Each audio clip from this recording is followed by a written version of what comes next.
مساء الخير وتعالى يا ابني الملك الحصريات. عشان بعد كده لما اقول لكم على حاجه تبقوا تصدقوني وتتابعوني. تابعوا العبد لله الغلبان.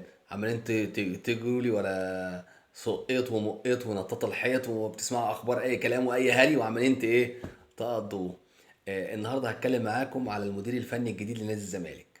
بس في البدايه كده صلي على النبي واشترك في القناه، فعل الجرس، تابعني واسمع بقى مني الكلام اللي محدش هيقولهولك.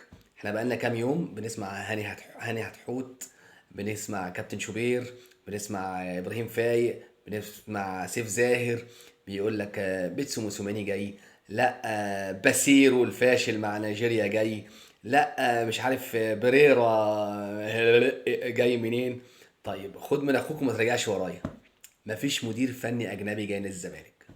حد هيقول لي يا عم اللي انت بتقوله ده؟ بص، انت بتسمع من العمالقه، هم العمالقه دول بيضللوك بيضحكوا عليك. مفيش مدير فني اجنبي جاي نادي الزمالك.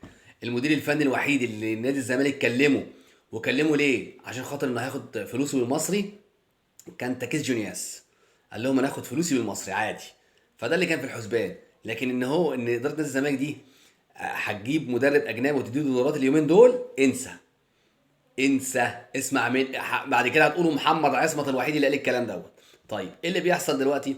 هما بينيموكوا لغايه ماتش ابو سليم، وبعد ما الزمالك يكسب ثلاثة ولا حاجه يقول لك بس خلي معتمد جمال. هما مش هيجيبوا مدرب اجنبي. ليه؟ لو هيجيبوا مدرب اجنبي اصلا او هيجيبوا صفقات جديده او المفروض يجيبوا مدرب اجنبي في الاول. هما مفيش فلوس. الزمالك عليه مليار و300 مليون مديونيه. فما فيش فلوس. ما تخليش الاعلاميين دول يضحكوا عليك. انت كزملكاوي بتفهم. ما تخليش الاعلاميين دول يضحكوا عليك. تعالى اسمع مني والله اقول لك على حاجه. انا مش عايز بس اقول كلام واحاسب عليه. انا ليا اصحابي داخل نادي الزمالك وشغالين في نادي الزمالك في التخطيط في نادي الزمالك، وما بقول لهمش، انا بقول لهم بس اخبار كده من بين الخطوط وبفهم لان عارفهم. فانا فاهم انا بقول لكم ايه. مفيش مدرب اجنبي جاي الزمالك دلوقتي خالص. هنكسب ابو سليم ويقول لك جدد الثقه في معتمد جمال، وهتلاقي كل الاعلام طالع يقول لي ده وماله معتمد جمال ما ياخد فرصه وفيها ايه، واحنا وهو لعب ماتش بيراميدز وكسب، ولعب ابو سليم وكسب وهق ومق ودربق، وهتلاقي تمام التمام. فده خبر انا بقوله لكم. ما قالهملكوش شوبير، وما قالهلكوش طبعا مع احترامنا والاحتفاظ بالالقاب لكل الكباتن. كابتن ابراهيم فايق وكابتن سيفزار وكابتن شوبير وكابتن هاني هتحوت.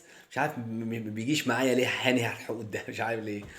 فاهمين؟ فانا بقول لكم من الاخر. وبعدين هتقولوا ان العبد لله هو اللي له. على فكره اللي متابعني على السوشيال ميديا من زمان عارف ان انا بجيب الاخبار من جوه النادي. يعني اللي متابعني من زمان فعلا عارف ان انا بجيب الاخبار من جوه النادي.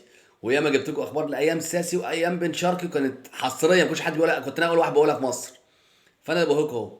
خلاص انسوا ان في مدير اجنبي جاي لنادي الزمالك. اسمعوا بقى الكلام اللي جاي ده اليومين الجايين دول، وفلان جاي وفلانه جايه وكل ده في الهجايس. مفيش فلوس في النادي اصلا.